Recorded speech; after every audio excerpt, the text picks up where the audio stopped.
Hello, my friends, my people. Welcome to episode number 7 of Raised by a Monster. I am so happy you are here. You're so welcome here. This is going to be an episode, a special episode, a Mother's Day episode for us. This is especially for us women, children of abusive, narcissistic mothers. And we are going to be mothers ourselves, or we are mothers ourselves. And not only are we parenting our children, we are parenting ourselves. And it's such an odd feeling. I want to say that I feel for you. I understand this pain, and I'm so sorry that you have to carry this weight of having been abused in any way, shape, or form. And this club that we are a part of have dealt with narcissistic abuse. It's sad that we have to be a part of this club, but I also feel that once you really realize that you're not alone and that there are people that have been through what you have been through, it's a very peaceful feeling. That's the word that I can describe it as. It's this peace that I feel. When you feel that you're not alone. And so in this episode, it's special because I'm releasing this on Mother's Day. I'm actually recording it on Mother's Day. As of right now, I'm sitting in my living room looking out the window, and it is very late and everyone in my home is sleeping.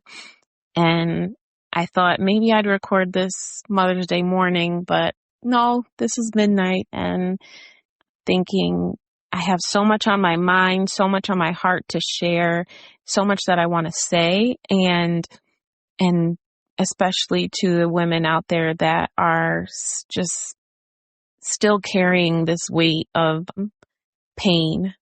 And I almost feel like I'm not going to lie to you and tell you that it's, it'll go away and you'll be 100% better. No, this weight, I think it'll always stay with me, but I'm carrying it differently. It's almost like I am going through life now, not carrying it on me. It's almost like something to the side of me. It's still with me. It's still there. That pain is there, but I'm not carrying this on my back anymore. And there's a lot of work that goes into what needs to be done to release that weight. And I will tell you that there's been, several times in my life where there's that reminder and it almost comes right back as a weight on me. One example was my wedding day. You know what? It's my wedding day was a reminder, but a little before that was trying on dresses. And I'm sure a lot of women will feel this. I guess with my trying on wedding dresses, I was very supportive. I have a lot of good friends, my sister, my mother-in-law, my sisters-in-law, and I had a crowded room trying on several dresses. It was really fun. And the one dress, the one dress that I tried on that I loved, I ended up getting a call back from the store that we had all went to. And she said, the dress that you loved is on sale and huge discount, but it comes in a bigger size, so if you buy it, it's going to come in that size. You just have to get it tailored. And So I ended up going back to the store to try on the dress. And obviously the dress is bigger on me, but I went by myself. I'm like, let me just go and see this dress because it was just a steal of a price. And in the room by myself trying on a dress, I had a little moment. It was just a reminder that would have been a good moment to share with a mother. And I didn't have that, but I'd never really had that. And it was tough. It just to look in the mirror, I felt beautiful. It was the moment like, yep, this is it. This is what I'm going to wear to get married. And there's just so many women in my life that have mothers that are very active and kind and in their lives. And in that moment, it was just a reminder like that's not something you've ever had and you never will have that. So yes, if you've ever listened to any of my past episodes, I do want to remind you to feel your feels and feel your emotions. I don't want that toxic positivity of just telling you everything, don't feel that and just tell yourself everything's going to be okay and suck it up. I want you to know that it's very healthy to feel your feels and take that time. But I do remind myself, I feel my feels and I pick myself back up and remind myself of how blessed and how much blessings in my life that, yes, I don't have this, but I have so much more.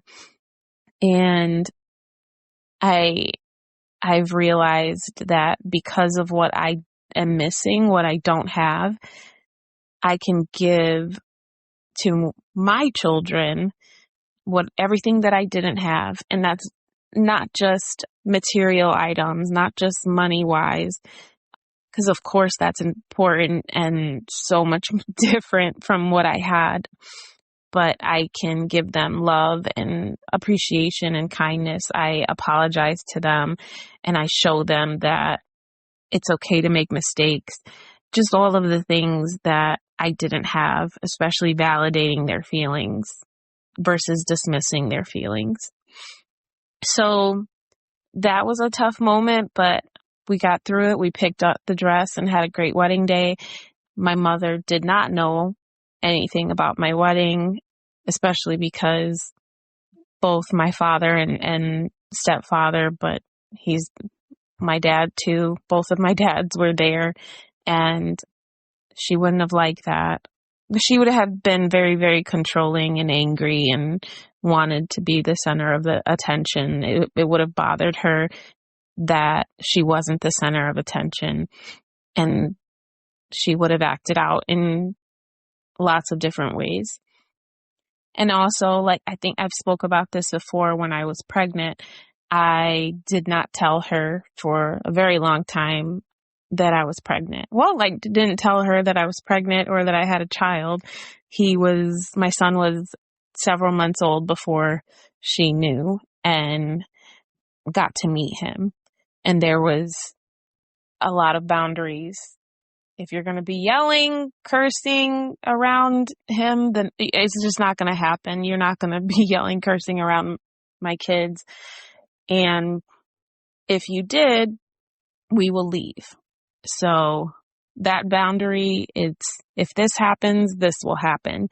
And I know setting these boundaries, it's very hard with narcissists. They don't respect your boundaries.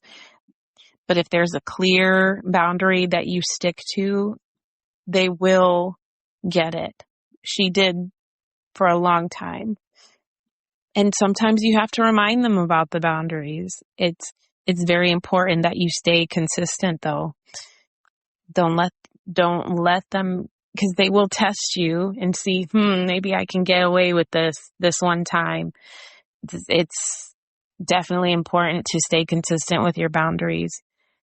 When I did have my baby, my son, I will say, and every woman knows this, when you have a child, you know, it would have been nice to have that mother figure to come over and help me and cook for me or take the baby so I can rest, help with laundry or cleaning or anything, wash the dishes. It would have been nice. And I am sad and I feel those feels that, that would have been nice. And I'm sad that I didn't have that.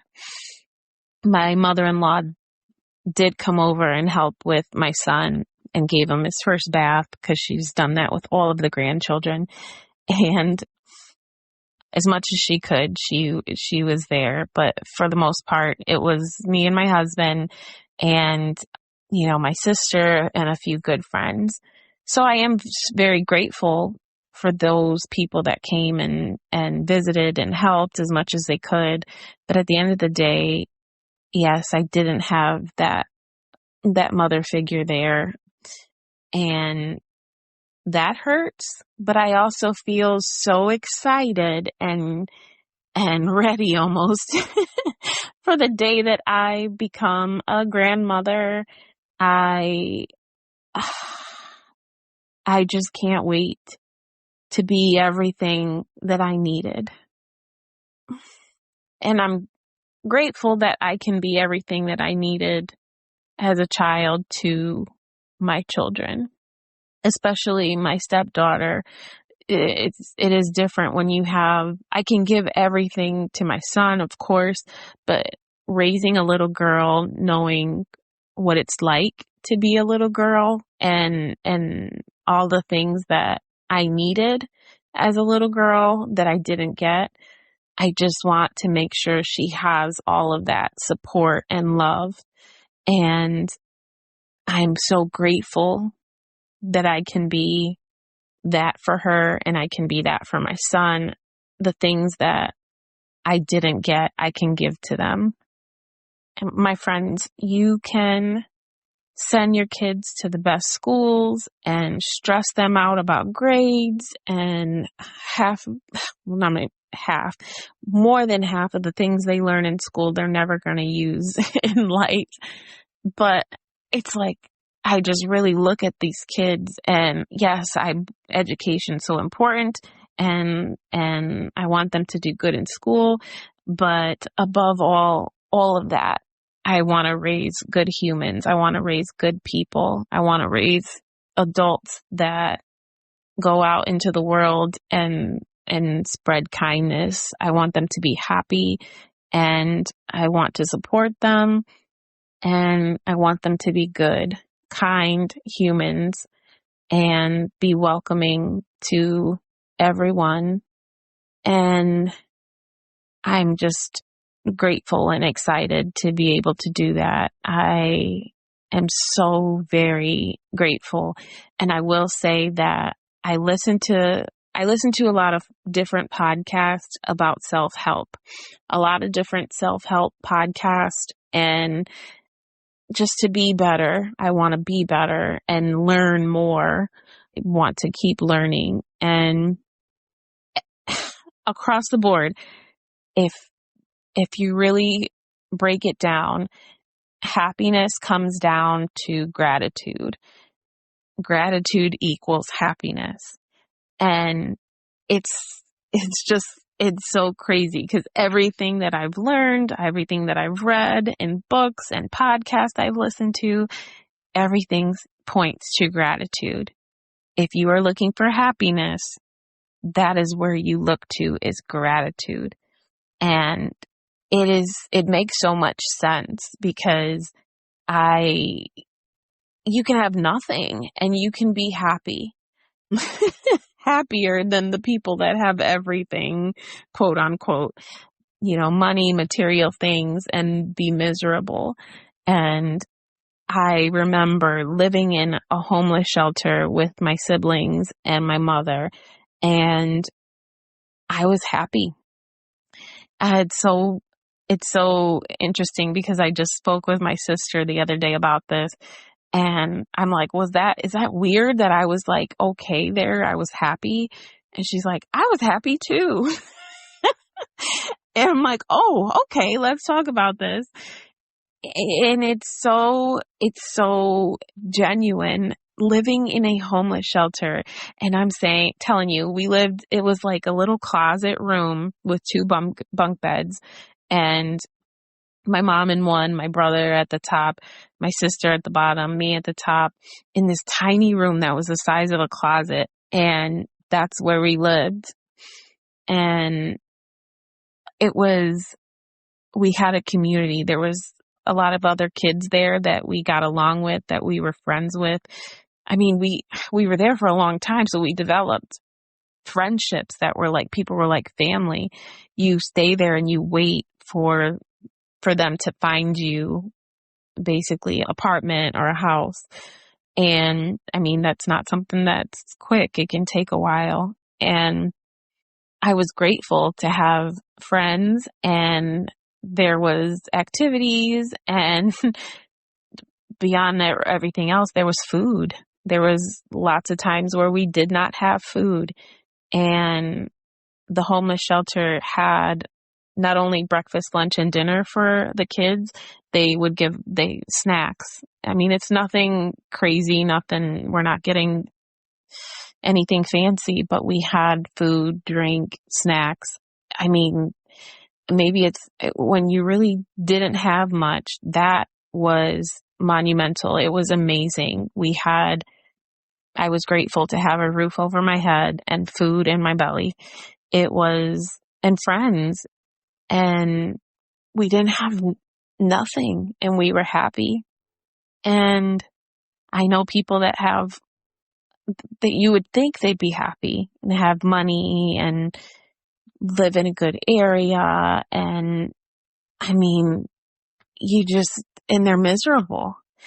So my point is just to focus on being grateful. So feel your feels. That grief is real. You deserved better, and you're going to be better. Whether you have children or there's just children in your life, or maybe you meet people that you can help because of what you've been through, use that pain to be better and to be grateful for the person you are. I'm very grateful for who I am today because of what I've been through and what I've seen. I just want to spread kindness and joy to others because I don't want anyone to feel what I have felt. This is another thing I've learned in therapy, is to just change my perspective a little bit. Instead of, yes, I feel sad, thinking of me in my dress, feeling such a happy, grateful moment, but I did have that pain. So yes, I acknowledge that pain. I feel it. But when I change my perspective a little bit, I'm like, you know what, how grateful I am and how blessed I am to have all of those women in that room with me to help me get to this point where I found the dress that I wanted to wear. And how grateful I am that I'm marrying a good man that has shown me that I am enough, that I'm more than enough, that I'm everything, when I was kind of raised thinking the opposite. You're not enough and you're never going to be enough. So Mother's Day is supposed to be a beautiful, great day. And for the most part it is, but it does bring pain. Like I told you guys, I'm just sitting here in my living room and I do feel grateful and I'm so blessed and happy, but I am grieving what I have missed and just what I wish I had, or I almost wonder, like, who would I be if I would have had that loving, kind mother that taught me things and loved me and hugged me and told me she loved me and, we had this good relationship with. I do wonder. And this is also something that I discuss with my therapist in great detail. And I will admit something to you guys because I feel safe here. This is the audience and the friends and family that will understand this feeling. It's so odd, but I almost feel this odd gratitude that I didn't have a mother like that. So sometimes I look at my girlfriends that have mothers that are so involved in their lives and they care for them.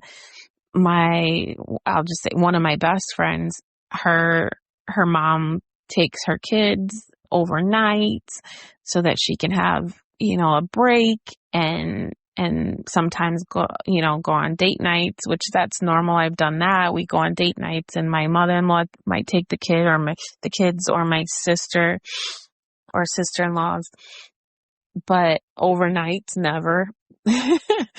And it's just normal for moms to be there so much and help their daughters. And one of my best friend's moms will come over and cook dinner for her and help clean her house, and they'll go shopping together. And it's like, I don't want to say it's jealousy. Maybe I don't know the word for it, but I wonder what life would have been if I had that type of relationship or if I had a mother like that. But I don't feel so much jealousy. I feel happiness that my girlfriends have that. I legitimately look at them and I'm happy that they have that.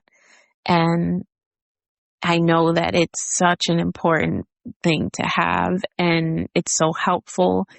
And not for nothing, the girlfriends in my life, their mothers are like mothers to me. They are very kind and loving and arms wide open type women.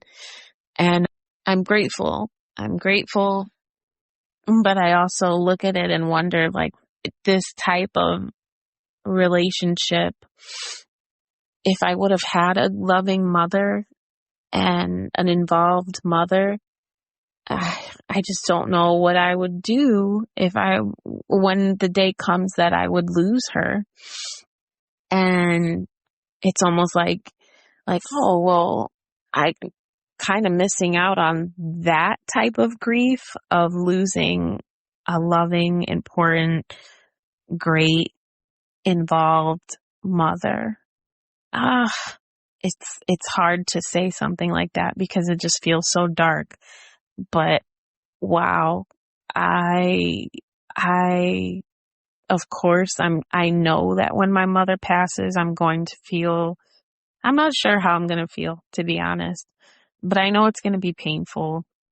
The other emotions, I'm not sure exactly how I will react, but when that day comes, I know that yes, I'm going to feel pain, but I'm not going to lose this important person that's so involved in my life, that was so loving and grateful and nice to me and raised me and taught me things.